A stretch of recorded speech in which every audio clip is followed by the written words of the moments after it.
આપણે અહીં આવ્યા છીએ ફીરીના પ્લોટની વિઝિટ માટે. મોટા સમઢિયાળા ખાંભા તાલુકાનું ગામ. ખેડૂત છે સંજયભાઈ સરવૈયા. આપણે તેની મુલાકાત લઈને તેના મોઢે આપણે ફીરી વિશે શું વેરાયટીની ખાસિયત છે એના વિશે એના મોઢે આપણે સાંભળીએ. પહેલાં તો તમારો પરિચય દઈ ગયો. મારું નામ સંજય સરવૈયા છે.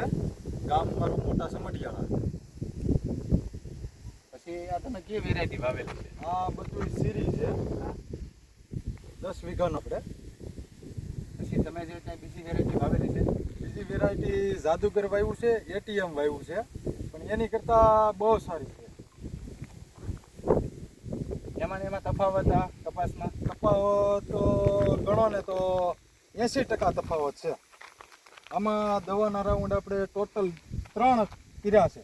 આ કપાસ કેટલા દિવસનો થઈ ગયો છે? આ ટોટલ અત્યારે 3 મહિનાનો થયો છે કપાસ. 3 મહિનાની અંદર 3 છંટકાવ.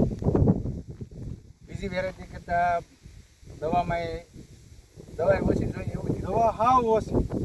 કોઈ પણ પ્રકારની બીજી દવા આપણે નાખેલી જ નથી. જે સિરીઝ લાગી ગઈ છે આ જે ઝીંડવાની જે સિરીઝ છે એવી બીજા વેરાયટીમાં છે કે નહીં? એકે વેરાયટીમાં નથી. સિરીઝ જેવું એકેમાં છે જ નહીં મારે.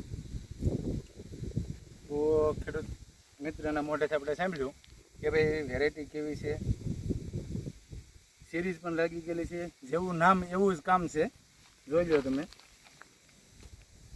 તો સંજયભાઈ, આપણે બીજા ખેડૂતને ભલામણમાં શું કહો છો કે બીજા ખેડૂતને વાવી શકાય કે ન વાવી શકાય? બધાને આપણે એક જ કહેવાનું છે કે સિરીઝ વાવો.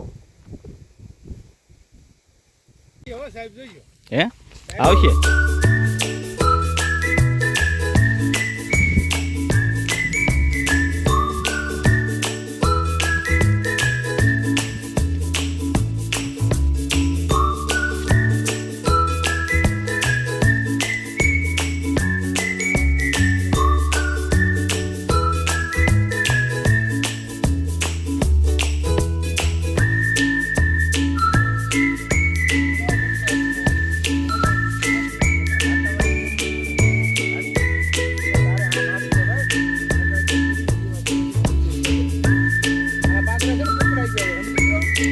લાલ થઈ ગયો હાવ.